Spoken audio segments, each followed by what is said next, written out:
June 22, 1941. At 4 in the morning, the borders of the Soviet Union erupted in fire. Nearly 4 million German soldiers, thousands of tanks, and planes struck with brutal precision. Cities fell quickly. Entire divisions were encircled and destroyed. Command structures collapsed. Communications were broken. The Germans expected the Soviet Union to collapse within 6 to 10 weeks, but they were wrong. Despite staggering losses and chaos, the Red Army held. How? The answer was not simple heroism or luck. It was the combination of human endurance, mistakes by the enemy, massive territory, rapid mobilization, and sheer determination. The first days were catastrophic. Airfields were destroyed. Artillery units were caught unprepared.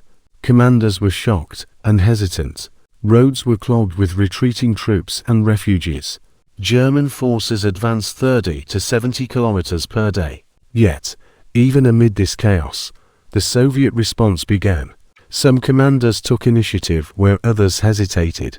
Encircled units held out for days, slowing the enemy. Cities formed militias and volunteer forces. The Red Army was bleeding, but it was not broken. This was the first sign that Germany's plan had failed. The first major response came through mass mobilization. Millions of men were called up, often with no training or proper equipment. Entire factories and communities were repurposed for the war effort.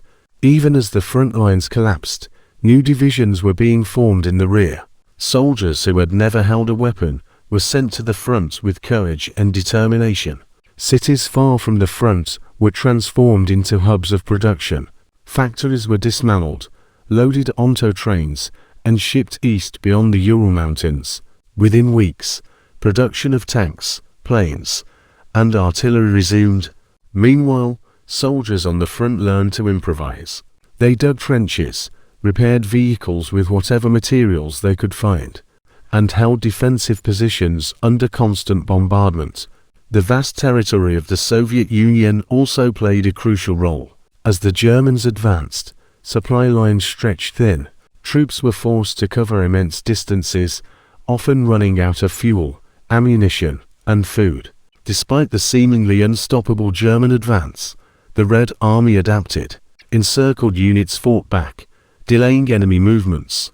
Civilians joined in, building barricades, moving supplies, and providing intelligence.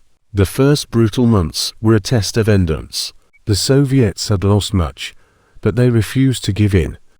Leadership played a critical role in holding the Red Army together. Even in the chaos of retreat, some commanders demonstrated initiative and bravery. Officers who acted decisively inspired their troops to fight rather than flee. Many led from the front, sharing the same risks as their soldiers. At the same time, political officers, or commissars, enforced discipline and maintained morale. While their methods were strict, they helped prevent units from disintegrating under pressure. Morale was fragile. Soldiers faced constant bombardment, freezing conditions, and hunger. Yet stories of courage spread quickly. A platoon holding a bridge against a tank assault, medics rescuing the wounded under fire, civilians volunteering to transport ammunition. The belief that the survival of their homeland depended on every man, every woman, every town, gave the soldiers a sense of purpose. It was no longer just about orders, it was about defending their families, their homes, and their nation. Even small victories mattered. Delaying a German advance by a few days, holding a city block, or destroying enemy vehicles became symbolic of resistance. These acts inspired others to continue fighting, creating a ripple effect across the front. The combination of decisive leadership, strict discipline, and shared purpose kept the Red Army from collapsing, even in the darkest days. The immense size of the Soviet Union became both a challenge and a shield. As German forces advanced rapidly, their supply lines became dangerously long. Fuel, ammunition, and food often did not reach the front in time. Troops marched 4 miles, exhausted, while facing harsh weather and constant attacks. Meanwhile, the Soviets used the territory to their advantage. Key industrial centers were evacuated east of the Ural Mountains. Factories, machinery, and workers were relocated, allowing production to continue safely out of German reach. Tanks, planes, and artillery began flowing to newly formed divisions faster than the enemy expected. German mistakes amplified these advantages. The Wehrmacht underestimated Soviet resilience and overextended their lines. They assumed the Red Army would collapse quickly and failed to account for reinforcements and guerrilla resistance behind the front. Winter was approaching, and the Germans were unprepared for the harsh Russian conditions. Vehicles broke down in freezing temperatures, soldiers suffered frostbite, and morale plummeted. Meanwhile, Soviet troops, though exhausted, were gradually acclimatized and better adapted to fight in extreme conditions. Every delay, every resistance point, every sabotage operation behind enemy lines contributed to slowing the German advance. What seemed like unstoppable progress became a grueling war of attrition. The combination of vast territory, effective relocation of resources, and enemy errors helped the Red Army survive the initial, devastating months of the invasion. The Red Army did not fight alone. Civilians played a critical role in the survival of the Soviet defense. Cities and towns that had not yet been occupied quickly organized militias and volunteer brigades. Farmers, workers, and even teenagers joined the effort, building defensive positions, transporting supplies, and sometimes engaging in direct combat. Railroads and roads became lifelines. Civilians risked their lives moving ammunition, weapons, and food to the front. Factories continued production despite air raids, sometimes operating in basements or temporary facilities. Intelligence networks formed among the population. Locals reported German troop movements, sabotaged supply lines, and assisted retreating units. Even small acts of resistance, burning crops, blocking roads, hiding soldiers, helped slow the enemy advance. The psychological impact was enormous. Soldiers knew they were not alone. The presence of civilians, risking everything to support the army, strengthened morale and reinforced the sense of purpose. The shared effort of soldiers and civilians created a resilient defense. It was no longer just a military struggle, it became a total national effort. Every person, every town, and every factory contributed to the fight. This unity was one of the main reasons the Soviet Union withstood the first months of what could have been a complete collapse. Even in the darkest days, small victories began to emerge. At certain key locations, Soviet units managed to halt German advances, even if only temporarily. Bridges were defended against tank assaults. Isolated towns held out under siege, and ambushes destroyed enemy vehicles and supplies. These victories, while minor on the grand scale, were morale-boosting milestones. They proved that the Red Army could fight back and that the German advance was not unstoppable. In addition, counterattacks began to appear, coordinated by experienced commanders who had survived the initial shock. Even limited counter-offensives tied down enemy forces, preventing them from concentrating on the main objectives.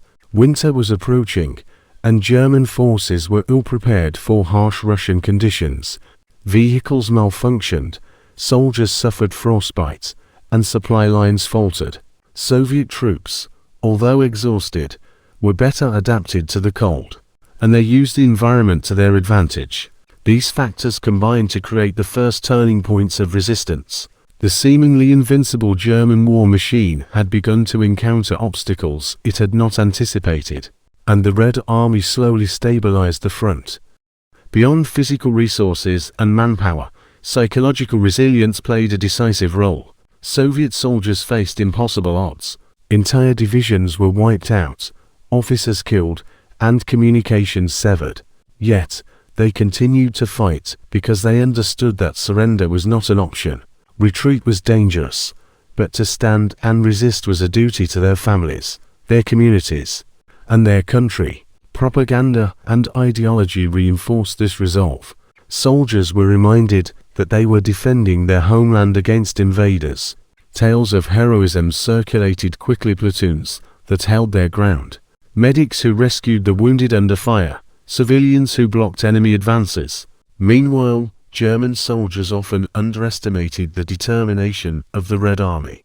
They expected fear and collapse, but instead faced tenacity and improvisation. Units fought fiercely, sometimes sacrificing everything to protect vital positions, and each act of resistance slowed the enemy further. Leadership, discipline, and morale intertwined. Commanders who led from the front inspired troops. Commissars enforced order, but also strengthened the sense of collective purpose.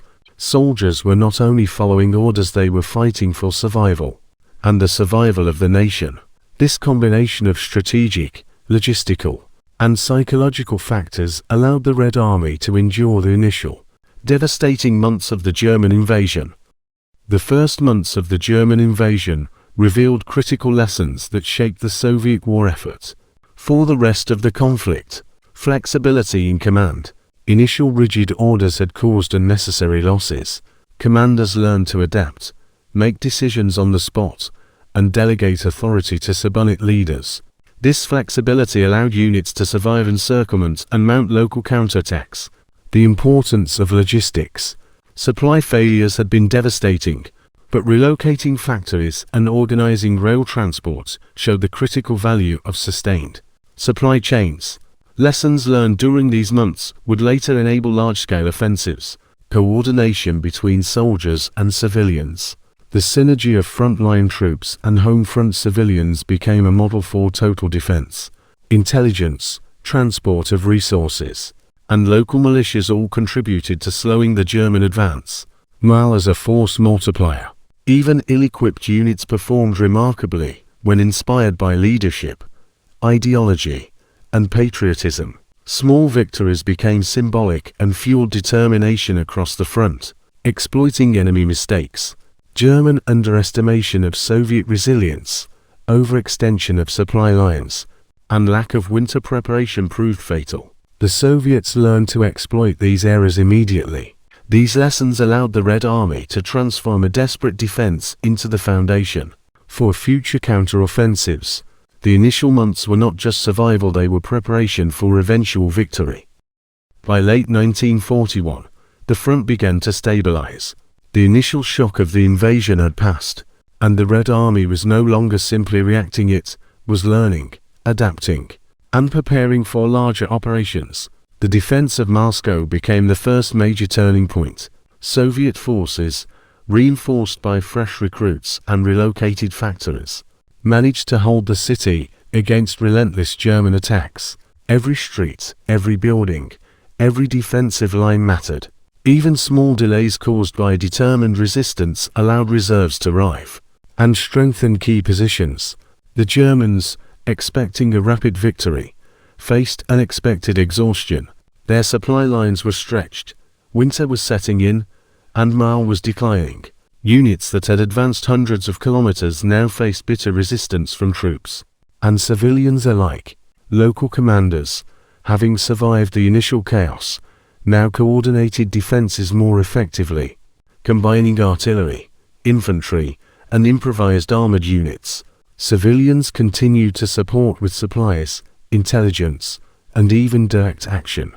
These efforts demonstrated that the Soviet Union could not only survive the initial months, but also organize a credible defense capable of inflicting heavy losses on the enemy. The first 6 months of the war, catastrophic as they seemed, laid the foundation for the eventual Soviet counter-offensive. The true strength of the Soviet defense was human resilience. Soldiers endured freezing temperatures, hunger, constant bombardment, and the loss of comrades. Yet, many refused to give in. Ordinary men and women performed extraordinary acts of courage, holding bridges against tank attacks, rescuing the wounded under fire, and defending entire towns with minimal equipment. Civilians contributed as well. Women, children, and the elderly transported ammunition, built barricades, and maintained supply lines. Teachers, factory workers, and farmers all became part of a vast nationwide effort. Every act, no matter how small, had a cumulative effect. Each day that a soldier held a position, each roadblock built by civilians, and each factory that continued production meant the Germans advanced slower than planned. The combination of endurance, unity, and determination proved that the Red Army could withstand even the most devastating early blows. By the end of 1941, it was clear that the Soviet Union had survived the unthinkable. The first months had tested everything: leadership, logistics, morale, and the human spirit. Yet, despite staggering losses, the army and the people had not been broken. The early months of the war became a lesson in resilience, adaptation, and strategy. The Red Army had survived not because it was perfectly prepared, but because it learned faster than the Germans could exploit their victories. Mistakes were corrected, units reorganized, and leadership became more effective under pressure. The experiences of these first months shaped the future successes of the Soviet military. Improved coordination between infantry, artillery, and armor, enhanced logistical planning to supply troops over vast distances, greater emphasis on morale and psychological endurance, the development of tactics that would eventually push the Germans back. Moreover, the unity between soldiers and civilians became a defining characteristic of Soviet resistance. People understood that survival was not just about fighting, it was about working together, using every available resource, and refusing to give up. The lessons learned in 1941 would echo throughout the war, forming the foundation for the eventual counter-offensive that would turn the tide.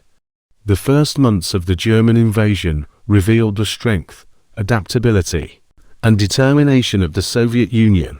Despite catastrophic losses, the Red Army and the people had not surrendered to despair. They improvised, adapted, and fought in impossible conditions. Leadership emerged from chaos, morale held through courage and shared purpose, and civilians became an integral part of the defense. The initial shock could have destroyed the Soviet Union. Instead, it became a proving ground that shaped the strategies, tactics, and spirit of the entire military effort. The ability to survive the first 6 months laid the foundation for later victories, from the Battle of Moscow to the eventual pushback against the German forces. The lesson is clear.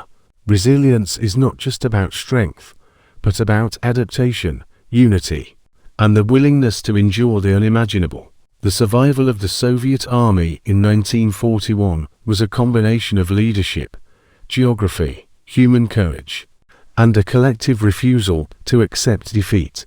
Though these months were marked by suffering and loss, they also revealed the unbreakable spirit of a nation, a spirit that would ultimately turn the tide of the Second World War. Amid the chaos, countless stories of individual bravery inspired entire units. In one village near Smolensk, a platoon of 20 soldiers held a strategic bridge against a battalion of advancing German tanks. Using only a handful of anti-tank rifles and homemade explosives, they delayed the enemy long enough for reinforcements to arrive. Many of these soldiers never survived, but their actions saved hundreds of lives and slowed the German advance. In Leningrad, medics and nurses worked around the clock in freezing conditions. Hospitals were bombed repeatedly, yet they continued rescuing the wounded from frontline trenches, often carrying soldiers on sleds or through icy rivers. These acts of courage not only saved lives, but also maintained morale across the city and the front lines. Teenagers and civilians also played pivotal roles. In Moscow, high school students organized local militias and assisted in moving ammunition to the front. Elderly farmers dug trenches and constructed barricades in towns, threatened by encroaching German forces. Even small contributions like signaling enemy movements or hiding soldiers created significant delays for the invaders. These stories show that the defense was not only a military effort, it was a nationwide struggle, where every action, no matter how small, counted. While soldiers fought on the front lines, civilians on the home front were equally vital to survival. Factories that had produced consumer goods before the war were quickly converted to produce weapons, ammunition, tanks, and planes. In many cases, machinery was disassembled, loaded onto trains, and transported hundreds of kilometers east to keep production safe from German bombings. Within weeks, these relocated factories resumed work, supplying the army with desperately needed equipment. Railroads became lifelines. Civilians worked day and night to transport troops, weapons, and food to frontline positions. Even under air raids, trains carried supplies across vast distances, ensuring that soldiers at the front could continue to resist. Local resistance networks emerged behind enemy lines.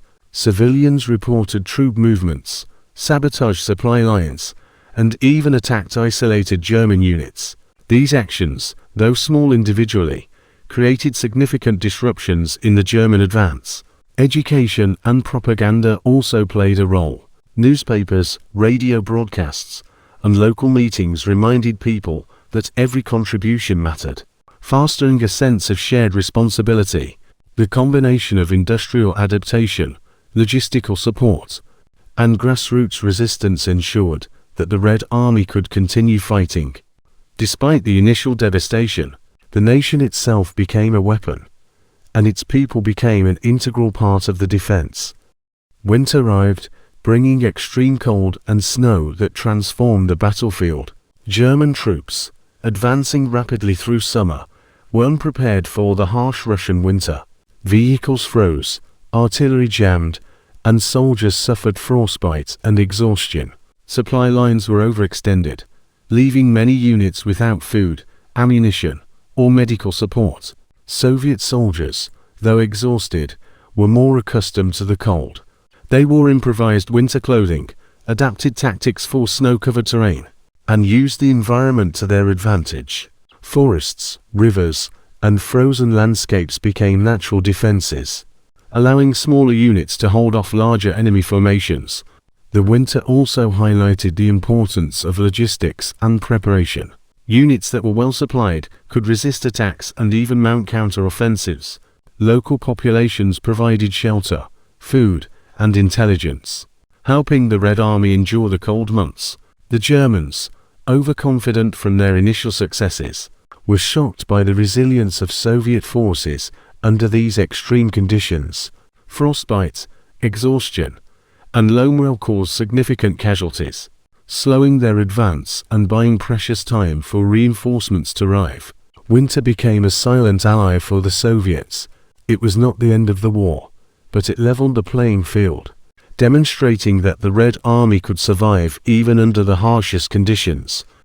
One of the most remarkable aspects of the first months of the war was the number of encirclements and heroic defensive stands. At places like Vyazma and Bryansk, entire Soviet armies were surrounded by advancing German forces. Communication was cut, supplies ran low, and many expected total annihilation. Yet, even in these dire situations, soldiers fought with extraordinary courage. Small units mounted fierce resistance, buying time for other parts of the front to regroup. Soldiers improvised weapons, constructed barricades, and used knowledge of the terrain to harass enemy forces. Some managed to break out of encirclements, carrying crucial intelligence and wounded comrades. These stands were costly in lives, but strategically, they slowed the German advance and prevented complete collapse. They demonstrated that even in hopeless situations, resilience and tactical ingenuity could make a difference. The heroism of these encircled units also had a psychological effect. It inspired troops elsewhere and showed that the Red Army, though battered, was not defeated. Stories of last stands were passed along the front, boosting morale and creating a culture of resistance. Behind the front lines, partisan resistance became a crucial force in slowing the German advance. Groups of local fighters, often armed with little more than rifles and homemade explosives, sabotaged railways, bridges, and supply depots. They disrupted German logistics, destroyed vehicles, and gathered intelligence for the Red Army. In Belarus, Ukraine, and the western regions, partisans ambushed small units, cut communications, and forced German troops to divert forces to guard supply lines. These operations, while often small in scale, multiplied the effectiveness of frontline soldiers. Coordination between the regular army and partisans improved over time. Radio messages, couriers, and local knowledge allowed Soviet forces to anticipate enemy movements and respond more effectively. The integration of civilians, partisans, and the Red Army created a multi-layered defense that the Germans had not anticipated. No longer could they rely on rapid advances or simple encirclement tactics, even under immense pressure. This combined resistance demonstrated that the Soviet Union was fighting as a whole nation, not just as an army. The defense of Moscow became a focal point for the Soviet resistance. By autumn 1941, German forces were approaching the capital. The fall of Moscow would have been catastrophic, potentially causing the collapse of command and morale across the entire nation. Soviet leadership implemented strategic defenses around the city. Trenches, anti-tank obstacles, and fortified positions were built rapidly, often by soldiers and civilians working side by side. Key transportation routes were defended to ensure that supplies and reinforcements could reach the front. Troops from across the country were redeployed to Moscow, including newly trained recruits and units recovered from earlier setbacks. Even inexperienced soldiers were organized effectively, often under the guidance of experienced officers who survived the first months of war. The harsh winter arrived, compounding the difficulties for the Germans. Soviet forces used the cold and the terrain to their advantage, setting ambushes and exploiting frozen rivers and forests to slow the advance. The combination of fortifications, reinforcements, civilian support, and winter conditions created a resilient defense that the Germans could not easily overcome. Moscow held, becoming a symbol of Soviet endurance and a turning point in the early stages of the war. One of the most critical factors in survival was the management of supply chains and industrial recovery. As German forces advanced, millions of tons of machinery, weapons, and supplies were moved east, away from the front lines. Entire factories were dismantled, transported by rail, and reassembled beyond the Ural Mountains, far from enemy reach. This massive logistical effort ensured that tanks, aircraft, artillery, and ammunition continued to reach frontline units, even as cities in the west fell. Civilians worked tirelessly to load trains, repair damaged rail lines, and maintain production schedules. Evacuations also included skilled workers, engineers, and scientists, whose expertise was vital to maintain the war economy. This allowed the Soviet Union not just to survive, but to gradually replenish and modernize its forces. Even under constant bombardment, industrial output recovered faster than the Germans expected. Factories produced new models of tanks and aircraft, helping the Red Army prepare for counter-offensives in the winter and spring.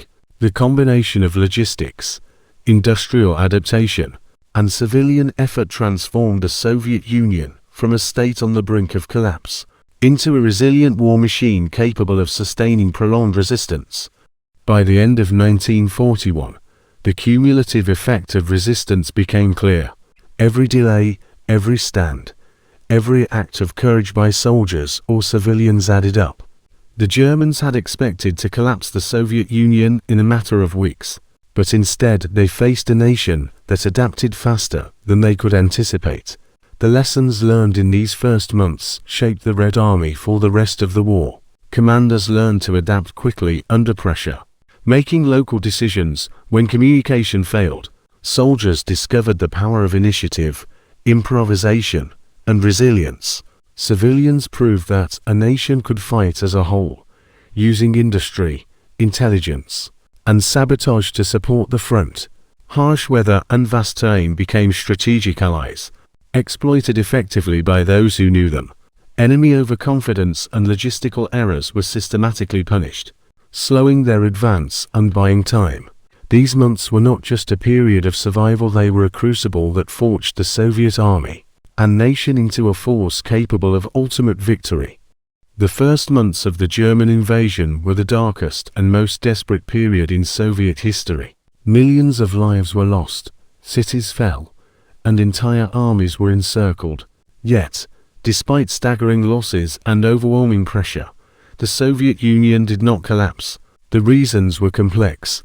Mass mobilization brought millions of soldiers to the front, while factories and industry were relocated east to continue producing tanks, planes, and weapons. Leadership and initiative emerged under pressure, with commanders and political officers inspiring soldiers to hold their ground against impossible odds.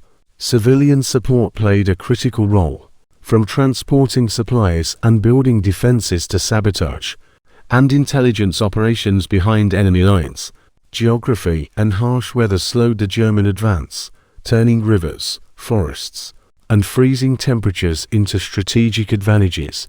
Adaptation and resilience became the hallmark of both soldiers and the nation, turning early defeats into lessons for future victories.